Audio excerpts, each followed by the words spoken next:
Yun, Parks and Wildlife. Kasi, mahirap yung... Wait, ito ba yung parang nagliligawan si Cassie tsaka si Tito Pet? Hindi sa stage. Ano yan? Nakakanta ako. Nakakadali tayo. Hala, hindi ko naman. Hindi na malayo pa siya nagsimula. Oo, yun nga. Nagliligawan na sila dun eh. Yeah. Oo nga. Doon mo sinagot si Christoph. Hindi, yung time na yun. Bakit? Wala. Alam ko na sasabihin mo. Sige, go. Nalala mo yun? Oo. Usap natin. Oo. Basta mahirap yung pinagdadaanan ko nun. As in gusto, I just wanted to stop everything. Ganun yung nasa isip ko. I just wanted to just boom.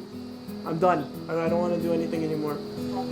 Tapos, I was looking for someone to talk to on set kasi pakiramdam ko wala akong makakampihan. Tapos, bago mag-eksena, napansin niya na sobrang na ako.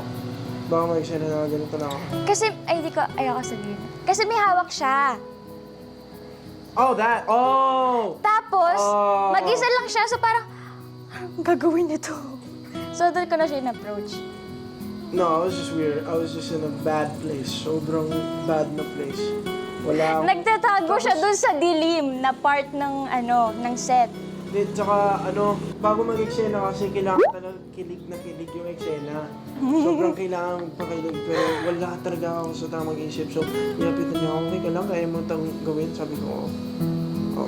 Kasi lagi Oo, kami oo, napapagalitan. oo. Ni Direk Jerry din I was lalo just na. sitting there, I was just like, I'm gonna quit anytime.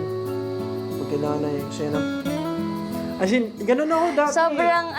Sobrang pero pag kailangan... pretend. Okay na ako.